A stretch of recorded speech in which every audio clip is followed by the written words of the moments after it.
On va faire un cours un peu succinct parce qu'on était censé se retrouver lundi soir, mais on a eu la visite du Grand Rabbin de France, grand moment d'ailleurs, et beaucoup de plaisir à l'entendre.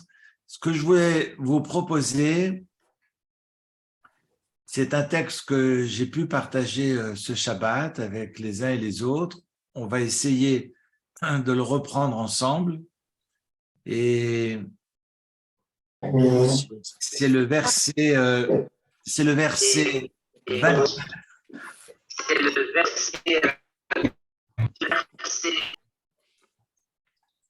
Alors, je ne sais pas. Voilà. C'est le verset 24 du chapitre 26. Alors, je ne sais pas si vous avez le texte sous les yeux. Et c'est un verset qui raconte donc les tentures, la manière dont les planches et les tentures sont accrochées les unes avec les autres. Au chapitre 26, verset 24 de Teruma.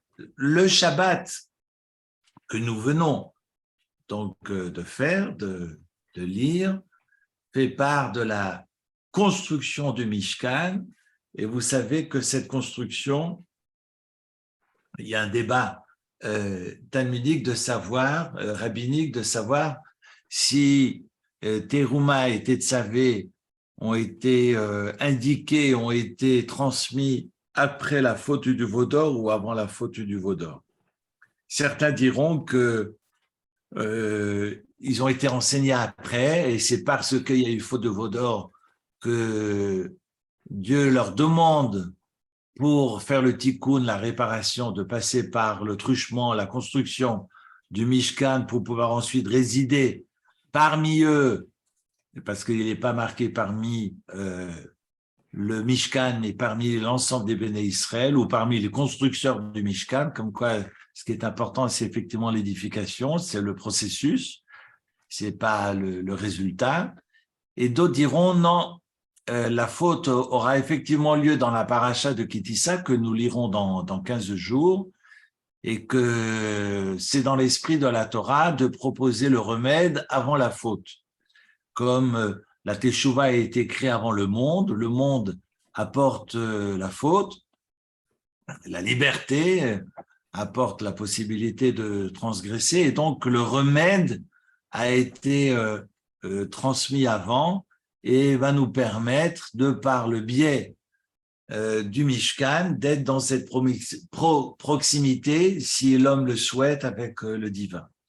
Et donc la paracha des Teruma, eh bien, s'attelle à la fabrication des éléments essentiels que comprend le Mishkan. Et ensuite, la paracha de Tetzavé, on est sur les habits sacerdotaux, on est sur finalement tous les aubes et les vêtements spéciaux de Aaron. C'est pas marqué les vêtements du Kohen Gadol, comme si c'est Aaron qui du fait mentionné dans la paracha de Tetzavé, et donc l'ancêtre des Kohanim, et donc on est chaque fois prêtre ou Kohen comme l'était Aaron, et qu'Aaron va être celui qui va créer la fonction. C'est-à-dire qu'on ne crée pas des vêtements pour les prêtres, mais c'est parce qu'Aaron est là qu'il y a une fonction qui s'offre maintenant à lui, et qu'on va fabriquer des vêtements à son intention. Et ça, c'est la paracha de Tetzavé, et Kitissa fera part du don de la Torah avec la malheureuse, funeste, terrible faute du veau d'or, mais on aura l'occasion d'y revenir. Vu que Purim tombe lundi prochain, on ne pourra pas étudier lundi prochain parce qu'on ne sera pas sorti de la synagogue à 20h. Eh bien, faites-le savoir autour de vous. J'ai très envie, si vous êtes d'accord, de remettre le Zoom au mercredi soir. Non pas mardi soir, parce que Purim n'est pas fini, mais sans doute au mercredi soir à 20h. Si vous êtes d'accord, sinon on saute la semaine prochaine et on se retrouve dans 15 jours. Vous me direz, donc ça me fera un peu plus de boulot pour rattraper la paracha de Tetzavé, la fête de Purim et la paracha qui suivra, celle de Kitissa. Bref, tout ça pour vous dire, la paracha de Teruma évoque la construction donc de ces éléments essentiels que représente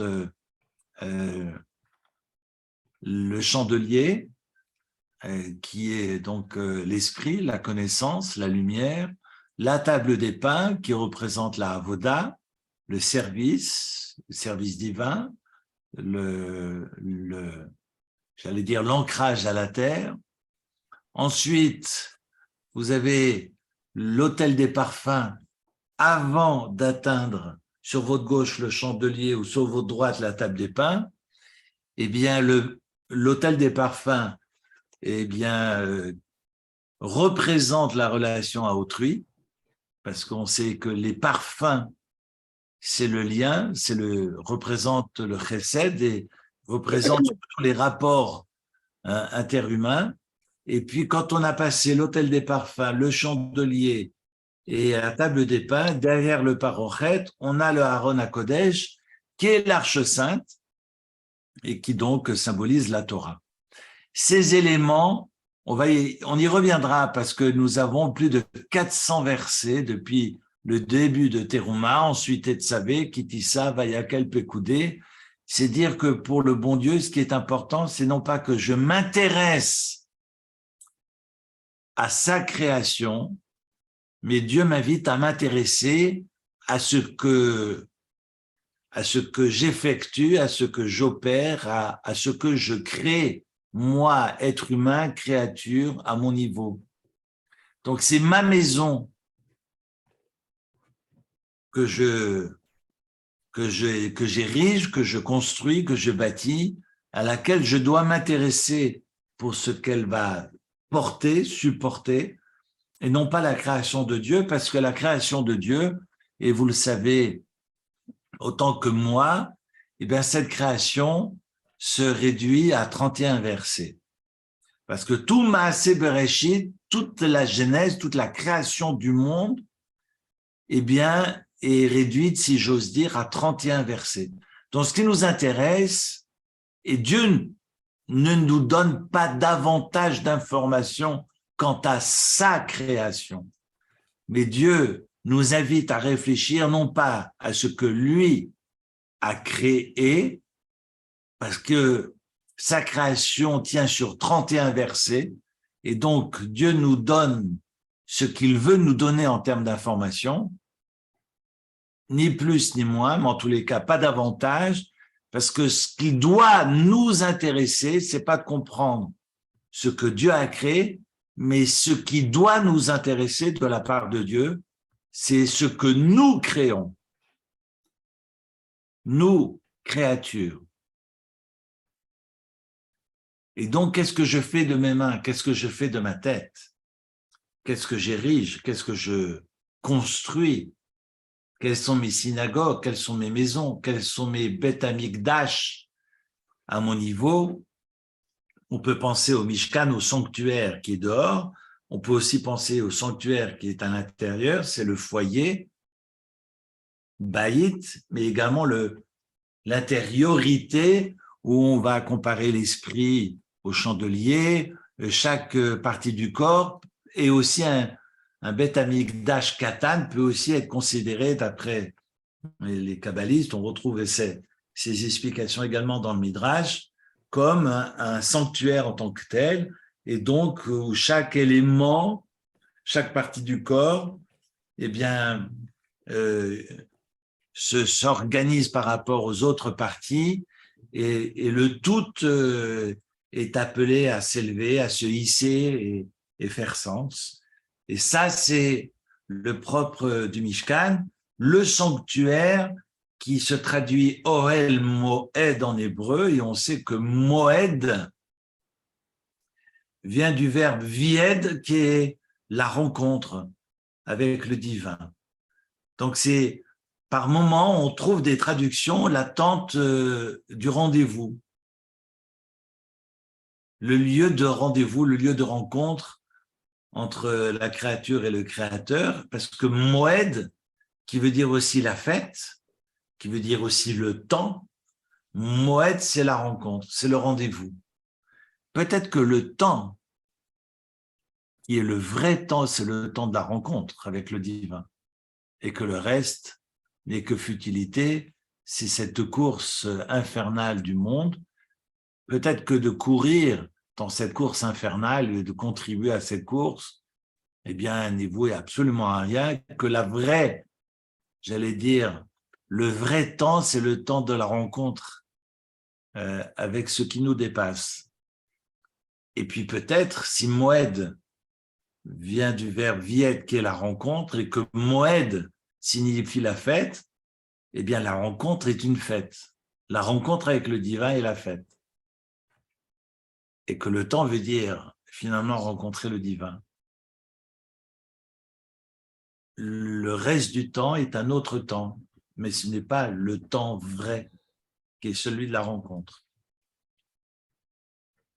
Alors, Oel Moed, c'est l'ensemble de ces éléments dont on fait part dans le texte que nous avons lu dans Teruma. Tetsavé s'attelle aux habits de Aaron et de ses enfants. Ce ne sont pas les habits des prêtres, mais ce sont les habits de Aaron. C'est Aaron qui crée finalement la fonction de prêtre, et la descendance sera, à l'instar de Aaron, dans ses obligations, ses exigences propres aux prêtres, tels que Aaron le fut. Et c'est intéressant de voir comment ces fonctions sont distribuées. On sait que Aaron n'a pas du tout été jaloux de son petit frère. On aurait pu penser que c'est le grand qui est le berger du peuple et le second qui prendra la prêtrise, loin de là.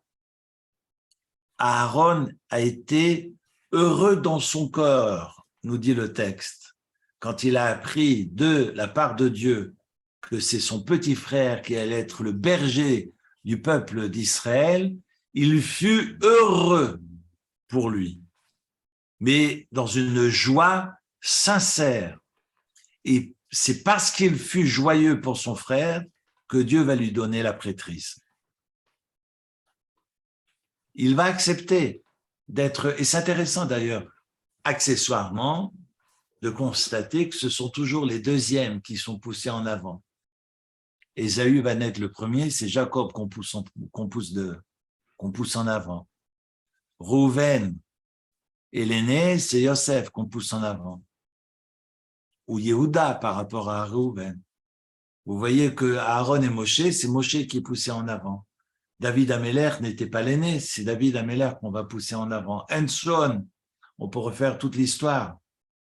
L'idée, c'est pas que on veut célébrer les poulies d'or de l'histoire, loin de là, mais c'est pour que nous comprenions le rapport à la toute-puissance.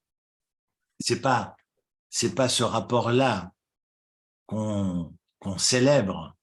On ne préside pas de par les galons et les médailles. Il n'y a pas de place pour l'aristocratie dans la Torah. La Torah met davantage en avant la méritocratie. Et donc, que nous comprenions que finalement, ce qui est appelé le un, ce n'est pas l'aîné, le un, Echad, c'est Akadosh Baruch Hu. À partir du moment où la créature se prend pour le créateur, c'est la fin de l'histoire. Donc, on réapprend constamment à l'être humain. Il ne s'agit pas du deuxième qui est né, il ne s'agit pas de pousser en avant systématiquement les seconds. Ce n'est pas de ça qu'il s'agit. C'est juste de faire comprendre à l'être humain son rapport à la toute-puissance qui le fourvoie et de se préserver de cela. Autrement dit, l'ego surdimensionné parce qu'on a un rapport à la toute-puissance qui est malade et que chaque fois que la grenouille veut gonfler, eh bien le bon Dieu lui dit arrête de gonfler, tu vas exploser, tu vas imploser. Et il a lieu juste de recouvrir de l'humilité, raison pour laquelle les seconds sont mis en avant pour justement nous rappeler la question de l'humilité. D'ailleurs, D'ailleurs, ce n'est pas le propos de ce soir, mais je poursuis juste mon idée. D'ailleurs, le Maharal de Prague nous rappelle que le Bechor, qui veut dire l'aîné en hébreu, Bikurim vient de Bechor, les prémices. Bechor est l'aîné, et le Bechor, c'est le bet, le kaf et le rej. Le bet, qui est la deuxième lettre des unités, qui a pour valeur numérique 2. Le kaf, qui est la deuxième lettre des dizaines et qui a pour valeur numérique 20. Et le resh, curieusement, comme par hasard, qui est la deuxième des centaines et qui a pour valeur numérique 200. 2, 20, 200. Ça, c'est le Bechor. On est en train juste de le dire au Bechor, ce qui compte, c'est pas d'être le premier-né. Ce qui compte, c'est pas d'être tout puissant. Ce qui compte, c'est l'humilité. Et t'as beau être le numéro 1, eh bien, c'est pas toi le numéro 1. C'est Akadosh Baruch Hu. Raison pour laquelle, si tu n'apprends pas à t'incliner, eh bien, Dieu nous enjoint et nous le rappelle en permanence, et ça traverse tout le texte de la Torah. Alors, Aaron, qui est l'aîné par rapport à Moshe Rabbeinu, sera heureux dans son cœur, et c'est parce qu'il fait preuve d'humilité que Dieu va le récompenser et lui donner la prêtrise. Et c'est la paracha de Tetzavé que nous allons lire Shabbat prochain. En attendant, ce que je vous propose, c'est d'ouvrir le chapitre 26, verset 24, où on nous fait part des planches qui étaient donc jumelées les unes aux autres, mais elles étaient jumelées en bas par le bas, et il y avait comme ils appelaient ça un nanon. En tous les cas, elles étaient attachées par le bas ensemble, et en haut, en quinconce d'ailleurs, elles étaient attachées par des anneaux. Mais si je vous explique, en fait, voilà, je prends le Ben Ishraï là, et ça c'est le Gaon de Vilna. En fait, voilà, c'est-à-dire que si je prends deux planches, elles étaient identiques, mais vous aviez un socle qui allait de là à là pour les attacher ensemble, d'accord? Et ensuite, c'est celle-ci qui était attachée à la planche suivante par un anneau. Alors, évidemment, ça porte des noms. Alors, je vous laisse découvrir le verset. V'yu to'amim ilemata v'yarda v'yu tamim al rosho el atabat ha'echad ken yelishnem v'shnem yamiktzot ha'yu. Et regardez, le texte nous dit que les planches donc seront jumelées par le bas et ensemble seront donc unies au sommet, al rosho, el hatabat ha'echat, de par un anneau. Tabaat, c'est un anneau. Ken yeye lishnehem lishne hamikzoot yiyu. Ainsi, ce sera donc pour ces deux-là, et elles seront pour les deux angles. Et c'est intéressant. Rachid d'ailleurs le dit très clairement que les gonds des tenons étaient découpés sur les côtés pour que la largeur des planches dépasse sur les côtés en dehors de ces tenons. נמצאו טועמים זה לזה וקרש המקצוע שבסד המערך חרוץ ירוך בו באהבה כנראה החי של צד קודש הצפוני והדרומי כדי שלא יפחידו האדונים ביניהם. Donc c'est comme je vous l'ai expliqué. Donc on a ce socle qui va tenir ensemble les planches, et puis ce qui est intéressant, c'est que ce jumelage qui fait penser à la notion de jumeaux, hein, ce vocable qu'on retrouve en hébreu dans le texte Tohamim, qui fait penser d'ailleurs aux jumeaux Tohamim, et ce vocable va être répété 2 fois. C'est le 2e et c'est le 6e mot du verset 24. Veyiyu Tohamim, milemata, et seront Tohamim, qui veut dire jumeaux, donc on parle de jumelage, elles seront jumelées par le bas, et ensemble, Yiyu Tamim, c'est pas marqué Tohamim, mais Yiyu Tamim al Rosho, et seront également jumelées au sommet. Et ce qui est intéressant, c'est que ce mot Tohamim a quand même suscité quelques interrogations, parce qu'on sait que Tohamim signifie des jumeaux. Et ce mot apparaît 2 fois dans le Sefer Bereshit. La première fois avec Rebecca, lorsqu'elle avait en son sein Jacob et Ésaü, et c'est marqué dans le texte, je vais vous le lire, Yud Tomim Bevitna, sauf erreur de ma part, mais je vais quand même ouvrir le texte. Vehine Tomim Bevitna. C'est au chapitre 25, excusez-moi, chapitre 25, verset 24.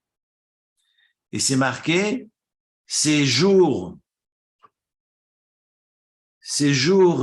avancèrent, ils traduisent ici l'époque de sa délivrance arrivée. En fait, les jours se sont remplis pour aller vers l'accouchement, et voilà, et voici que Tomim Bevitna, ce fut des jumeaux. Elle portait des jumeaux en son sein. Et curieusement, le mot Tomim, qui veut dire jumeaux, normalement s'écrit avec un Aleph. Tav, Aleph même. Et ici, le Aleph manque. Autrement dit, il y a un manquement, et le manquement est expliqué par nos sages que l'un des 2 enfants qu'elle portait n'était pas un enfant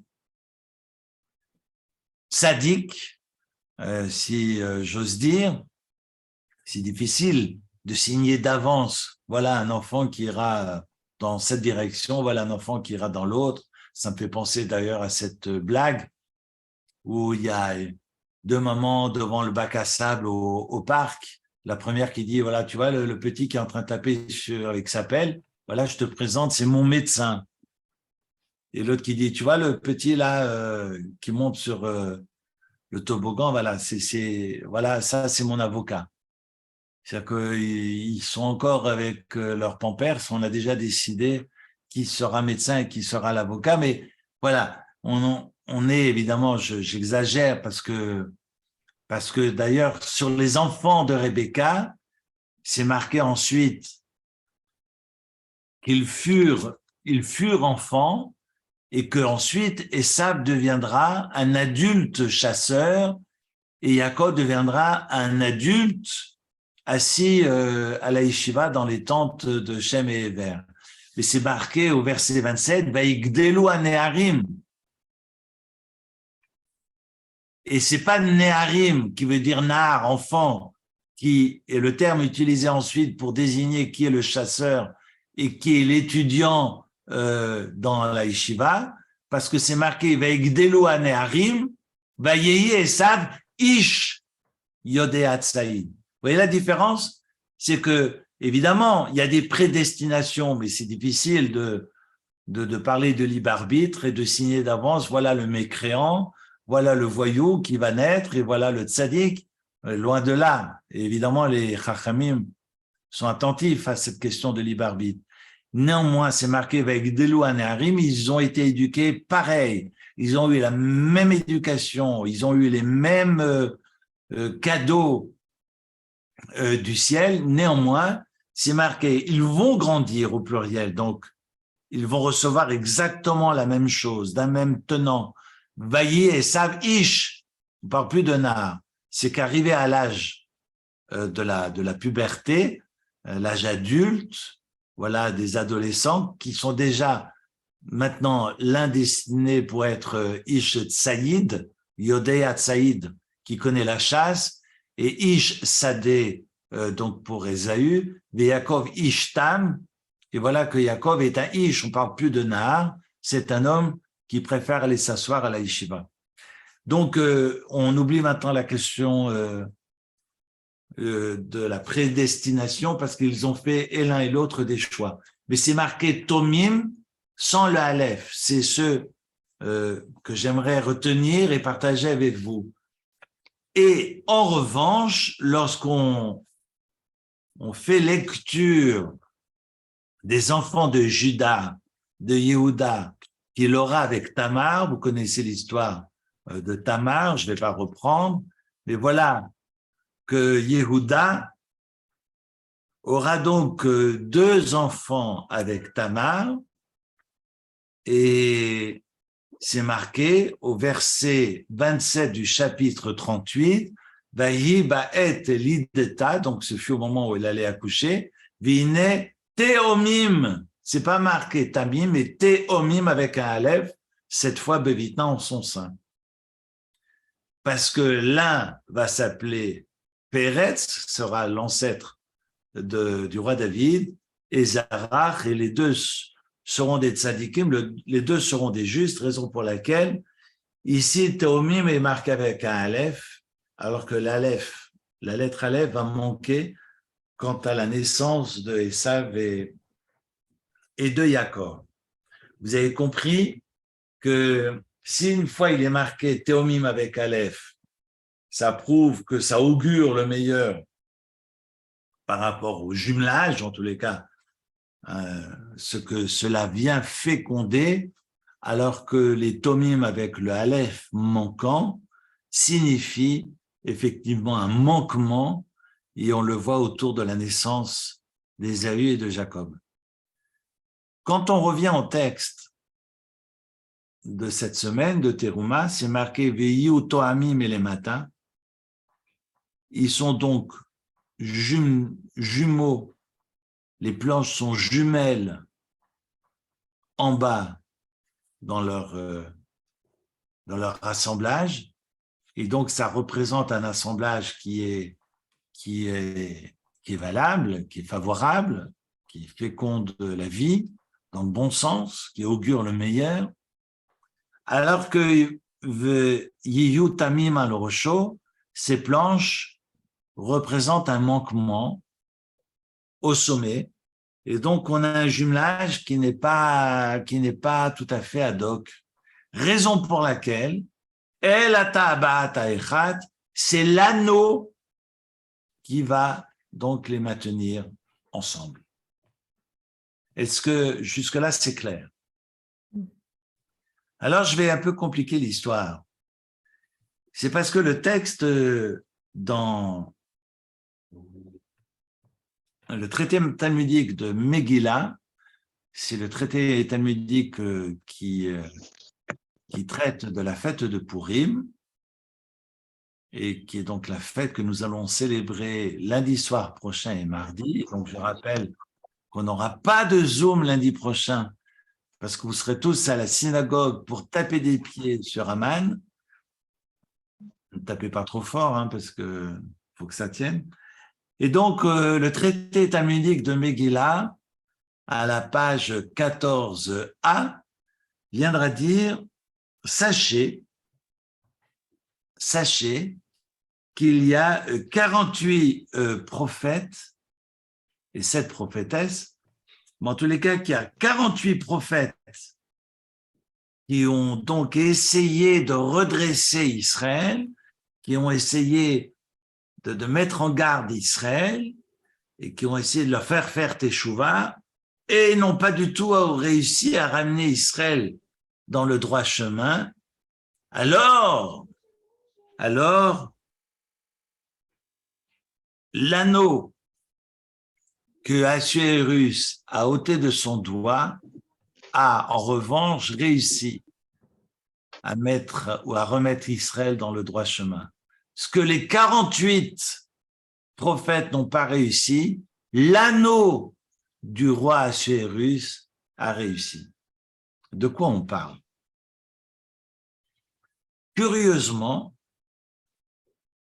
vous le savez d'ailleurs que dans le texte de la Megillat Esther, on ne mentionne absolument pas le nom de Dieu. Le nom de Dieu de tout le texte de la Megillat Esther n'apparaît pas une seule fois.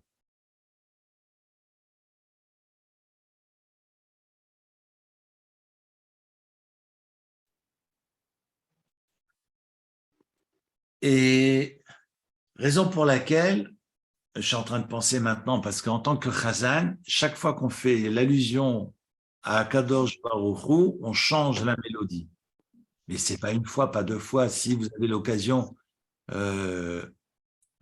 si vous pouvez venir, par exemple, à Beth Yaakov pour écouter la Megillah, je fais attention. À Beth Yaakov pour écouter la Megillah, je fais attention. Oula. Je m'entends deux fois. Et si vous avez l'occasion d'écouter la Megillah, si vous avez l'occasion d'écouter la Megillah avec Jacob.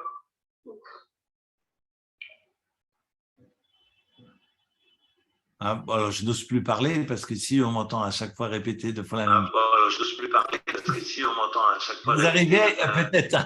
Pardon, il faut couper les micros ouverts. Vous arrivez peut-être à... Pardon, il faut couper les micros ouverts.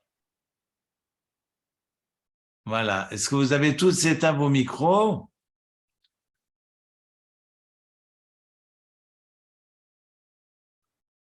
Alors, c'est astucieux. C'est beau la technique, c'est beau la technique.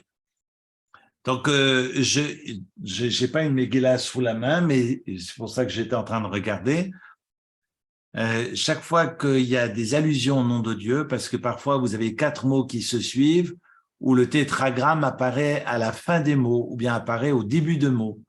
La lettre Yud, ensuite la lettre He. Donc, il y a plusieurs fois dans la Megillah, on fait allusion au bon Dieu, parce qu'on sait très bien que si Esther a réussi, si Mordechai a réussi, c'est grâce à Dieu. Parce que tout est fait pour que ça ne marche pas. Je ne sais pas comment vous le dire, mais si vous relisez le texte de la Megillah, ils font tous les efforts du monde, Esther et Mordechai, pour que évidemment Haman craque et que Achashverosh se mette en colère et coupe la tête à Haman. Il n'y a rien qui fonctionne. Il n'y a absolument rien du tout qui fonctionne. Même la fois où Esther a essayé de susciter de la jalousie, parce que depuis quand on invite à un repas en amoureux son mari et puis un autre homme, je veux dire, c'est impensable. Et donc, elle va le faire une première fois, après elle lui demande de revenir le lendemain, et juste pour que la moutarde monte au nez de son mari, Assuérus de Marie, qui est donc le roi de Perse, et il ne réagit absolument pas. C'est complètement fou. Si vous relisez le texte dans les moindres détails, vous vous dites, mais comment se fait-il que Assuérus ne devienne pas rouge, vert, jaune, violet et ne va pas couper la tête, saucissonner cet homme qui pense, qui est présenté sans qu'elle le dise comme finalement l'amant de Esther. Rien, aucune réaction. Et elle l'invite à son repas en chandelle. Je ne sais pas si vous avez déjà organisé un dîner de chandelle pour votre conjoint, conjointe, mais je veux dire, on ne va pas inviter les maîtresses et les amants en même temps. Je veux dire, j'exagère, mais je fais exprès. C'est ce que Esther va faire. Mieux encore, quand elle fait comprendre à son mari, à Achashverosh, il y a un homme qui veut que je disparaisse, et c'est lui, Ishsar Voyev Amanara Azeh, on pensait que Achashverosh allait sauter de sa chaise et lui attraper le cou et le tord, pas du tout. Il sort dans le jardin fumer une cigarette pour se calmer. Je dis, mais c'est complètement dingue. Et il sort. Mais il veut dîner de chandelle et puis il dit non, non, c'est pas ce que tu penses, mais lui, il veut me faire disparaître. Ah bon? Garde, attrapez-le. Non, pas du tout. Il sort. Et là, concours de circonstances, voilà que Haman tombe aux pieds de Esther pour dire non, non, non, mais ne me faites rien. Comme par hasard, il revient à ce moment-là parce que la cigarette, à mon avis, c'était une Marlboro, mini Marlboro ou bien une vapette. Ben, je sais pas qu'on appelle ça, c'était fumé plus rapidement que prévu. Il revient et puis il voit Aman sur Esther et là il se dit attends, que ça veut dire et c'est là que les tours ont monté, mais il en a fallu du temps avec tout ce qu'elle a déployé. C'est maintenant quand enfin que monsieur, et c'est pas parce que Haman veut exterminer les Juifs, c'est juste parce que Haman est au pied de Esther et puis toutes les idées lui ont traversé, les idées comme vous pouvez imaginer, et qui se retrouvent pendues. Quand on lit le texte, on se dit mais heureusement que le bon Dieu est là. Parce que vous lisez le texte, il n'y a aucune logique et ça capote du début jusqu'à la fin. Du début à la fin, il n'y a rien qui tient. Et le bon Dieu nous dit, tout ce qui est en train de se passer, c'est moi qui le veux, et le peuple a fait teshuva, et je sauverai le Ham Israël. Le peuple va jeûner avec Mordechai pendant 3 jours, va prier, va être capable, après avoir festoyé un banquet, vous vous rendez compte, un banquet 80 jours, où vous avez tous les Juifs de la ville en train de boire, boustify et gueuleton avec tout le monde, il y a un tel amalgame, une telle confusion. Je dis, mais on est où là? Et le peuple juif va être capable de se ressaisir, et le bon Dieu, Hipilpul, Roi Goral, le mot Purim d'ailleurs, ça veut dire les sorts, hein, du mot sortilège. Il y a finalement les dés se retournent contre Haman. Et finalement, nous sommes des instruments. Comme le dira magistralement Mordechai à sa cousine et femme Esther, si tu ne réagis pas, le bon Dieu veut la délivrance, et la délivrance ne passera pas par toi, passera par quelqu'un d'autre. C'est à toi de décider si tu veux être partenaire dans cette mission salutaire, messianique, ou si tu veux pas être partenaire. Et c'est comme ça tous les jours. Il se passe des choses dans ce monde, à nous de savoir si on veut être dans ce partenariat et contribuer finalement au salut du monde, ou bien si on veut être les messagers du mal et nous taire quand ça ne va pas, nous complaire finalement dans notre confort quand les réfugiés ne savent pas trouver le toit et n'ont rien à manger, et so on. Donc, est-ce que je veux être dans cette dynamique, ou bien est-ce que je vais être dans la dynamique de Dieu et participer au sauvetage du Ham Israël? C'est intéressant, toutes ces questions. Et c'est vraiment le texte de Mordechai qui dit, si tu veux garder le silence, alors tu seras dans le silence ad vitam aeternam. Maintenant, la balle est dans ton camp. Pourquoi je vous dis ça? Parce que chaque fois qu'il est marqué Melech dans la Megillat Esther, c'est le roi Assuérus, et nos sages nous enseignent, chaque fois qu'il n'est pas marqué Melech, mais Ha-Melech, il ne s'agit plus d'Assuérus, mais il s'agit de Dieu. Ha-Melech, Melech Hamlachim Akadosh Baruch Hu. Quand il est marqué avec le He Hayedia, qui veut dire le roi, l'article définit le, c'est pas roi Assuérus, Achashverosh, Hamolech ou Melech Achashverosh, mais quand il est marqué Hamelech, on fait non pas allusion à Assuérus, mais à Dieu. Et voilà que Dieu retire son anneau et le donne à Haman, fait ce que bon te semble, et raison pour laquelle Haman attendait le sceau du roi pour stempeler cet édit et envoyer donc cet édit, ces missives dans l'ensemble des territoires les 127 provinces d'Achashvérosh afin que les Juifs soient exterminés. Il ne peut pas décider seul. Il a besoin du sceau du roi. Il a besoin de sa bague. C'est marqué Vayassar et Tabato, et voilà qu'il retire son anneau et le donne à Haman.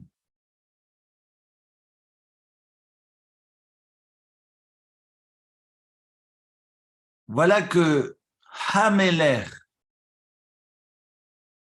qu'on pouvait penser que c'est le roi Assuérus, et finalement Dieu qui ôte de sa main l'anneau et le remet donc à Haman, fils d'Amdata, d'accord, Ben Amdata, Sorer Ayodim, qui est donc l'ennemi des Juifs. C'est intéressant parce qu'on parle de Yehudim, qui veut dire ici juif, parce que le mot juif vient de Yehuda, judéen.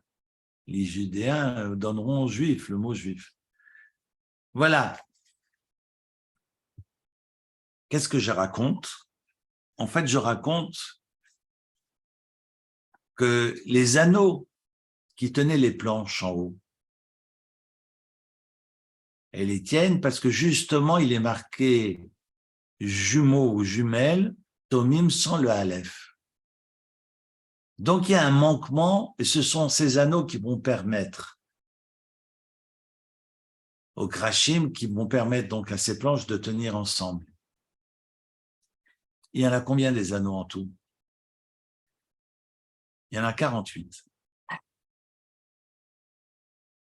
Autour du sanctuaire, il y a 48 anneaux. Et le Talmud, curieusement, nous raconte à la page 14, dans le traité de Megillah, qu'il y avait 48 prophètes. Et que ces 48 prophètes n'ont pas pu redresser le Ham Israël. Il a fallu que le roi retire sa tabaat, son anneau, pour que le Ham Israël se redresse, se repente et finalement retrouve la voie du Seigneur. Intéressant que l'anneau, finalement, représente la lettre Samer, parce qu'un anneau, c'est un rond, et la seule lettre qui représente le rond, c'est le Samer. Quand on est dans le monde de Dieu, on est dans le monde de l'extraordinaire. Si on n'est pas dans le monde de Dieu, on est dans le monde de l'ordinaire. Et dans le monde de l'ordinaire, on est confronté à ce qui est de l'ordre de l'ordinaire, avec ses malheurs et ses joies. Mais on est confronté finalement aux lois de la nature, parce qu'il y a des lois qui régissent la nature que Dieu a fixées. Et on est tributaire de ces lois. Si on va appartenir au monde de Dieu, on est dans d'autres exigences, dans d'autres responsabilités, qui donc nous conduisent dans l'extraordinaire. Cet extraordinaire, eh bien, je le désigne par le Nes, parce que c'est le monde du miracle. Mais si vous retirez la lettre Samer du mot Nes, qui s'écrit Nun, Samer, il ne reste que la lettre Nun. Et la lettre Nun nous fait penser à un texte du Talmud, dans le traité de Brachot, où le roi David, lorsqu'il a rédigé Ashrei Yoshvei Vetecha, heureux celui qui réside dans ta demeure, sachez que dans ce texte de Ashrei Yoshvei Vetecha, on fait l'alpha-bêta. Il y a une phrase pour chaque lettre de l'alphabet. Pour les 22 lettres, Arom Imecha, pour chacune des lettres de l'alphabet, le roi David, prophétiquement, va penser les phrases qu'il va rédiger, et puis ça va constituer le fameux psaume de Ashrei Yoshvei Vetecha. Ce qui est intéressant, c'est que je suis en train de regarder si je retrouve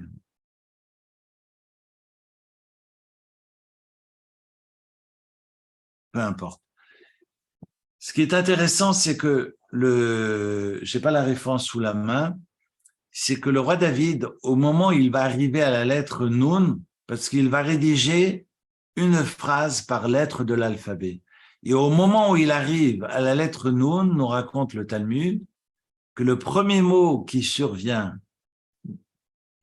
dans sa tête, c'est le mot Noflim, Nofel, qui veut dire tomber. Pour la lettre Nun. Et donc, il va sauter, il va faire toutes les lettres de l'alphabet. Heureusement que j'ai des livres à gauche, à droite, et je ne sais plus où les mettre, mais heureusement que je les ai à côté de moi.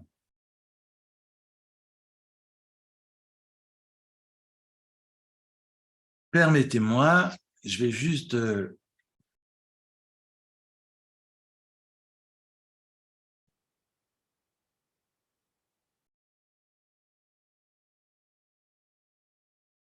Non, il ne le marque pas ici. Alors, quand on est... j'ai un petit sidour sous les yeux. On est sur la lettre Mem, Malchutra Malchut Kol Alamim, Umshaltecha Bechol Dovador. Ton royaume est un royaume pour l'éternité et ta gouvernance, Umshaltecha, tu es Moshel et tu domines Bechol Dovador à chaque génération. C'est intéressant que après le Mem, il aurait fallu une phrase pour la lettre Nun, pour la Shrei Shvevetecha. Et en fait, on passe de la lettre Mem à la lettre Samer. Je ne sais pas si vous voyez ici.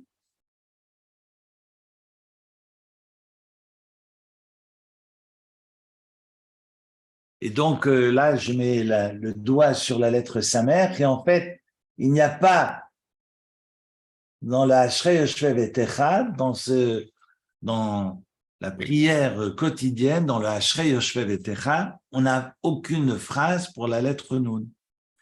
Parce qu'au moment où il a voulu le rédiger, le premier mot qui est venu en sa tête, c'était le mot Noflim.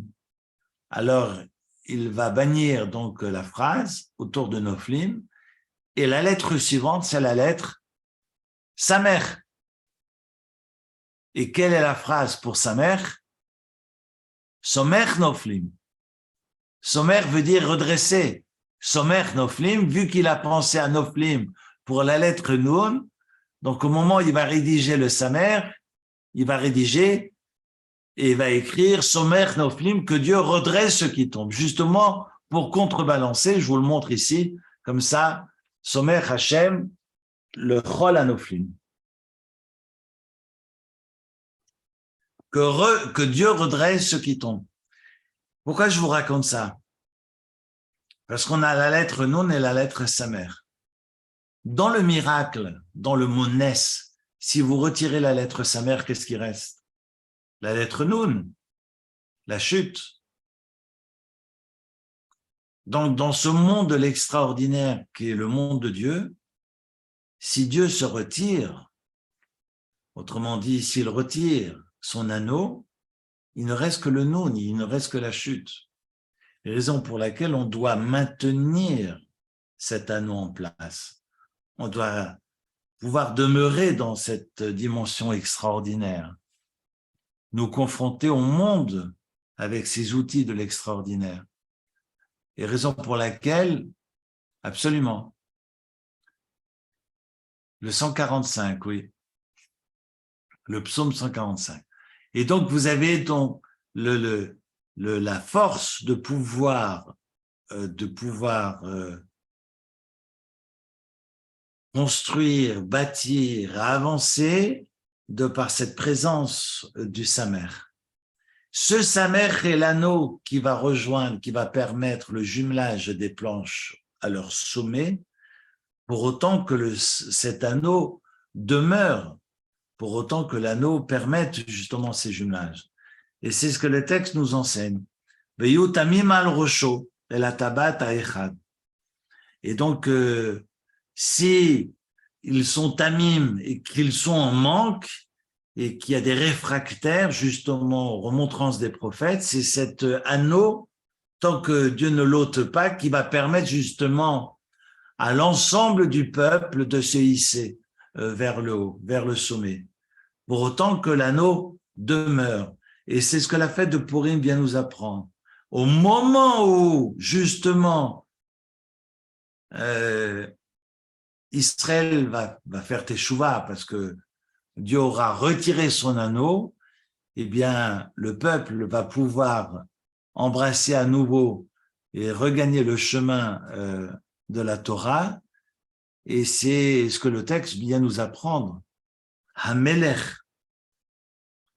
Il nous rappelle que toutes les exhortations des prophètes n'ont pas pu changer le cours de l'histoire. Et il a fallu, Vayassar et Tabato, que le roi ôte son anneau pour que le Ham Israël revienne vers le bon Dieu. C'est ce que le texte, finalement, de la paracha que nous avons partagé ensemble ce Shabbat, Viyutamim ilemata viyarda viyutamim al rosho, vient suggérer. C'est une lecture d'Imre Cohen que je vous ai proposée ce soir, que je trouve magnifique et j'avais très hâte de la partager avec vous, qui explique que ces jumelages par le bas et par le haut utilisent un vocable où une fois il y a le Aleph qui est présent et l'autre fois le Aleph est manquant et ce n'est pas anodin.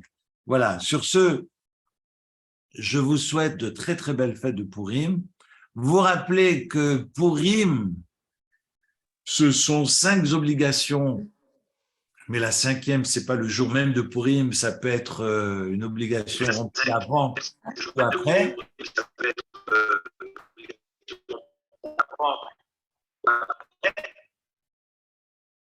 Et que c'est la fête des 4 mèmes, j'allais dire même des 5 mèmes, de la lettre mème.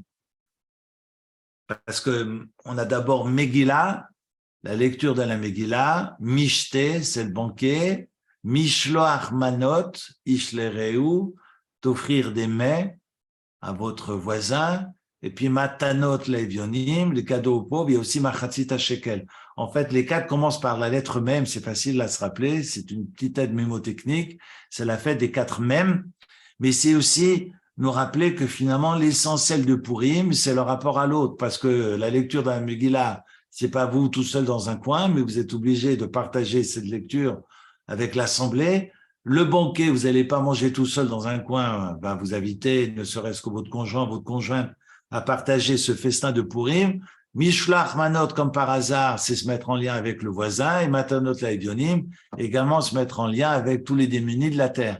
Donc, on est vraiment sur une fête qui préside, qui célèbre le rapport à l'autre, le lien à autrui, et c'est vraiment une fête sociale et par excellence, et qui est une fête éternelle, comme le souligne Maïmonide, et que elle puisse évidemment nous permettre de nous rassembler, quelles que soient nos différences. C'est bien parce que nous sommes différents que nous devons nous rassembler et nous unir, parce que c'est toute la richesse de l'humanité d'être différents les uns des autres, et de bien veiller justement à se vivre ensemble, qui est finalement toute la leçon de cette fête. C'est pas facile de conjuguer avec la différence de l'autre, mais c'est la fête de Purim qui pour moi est une fête messianique.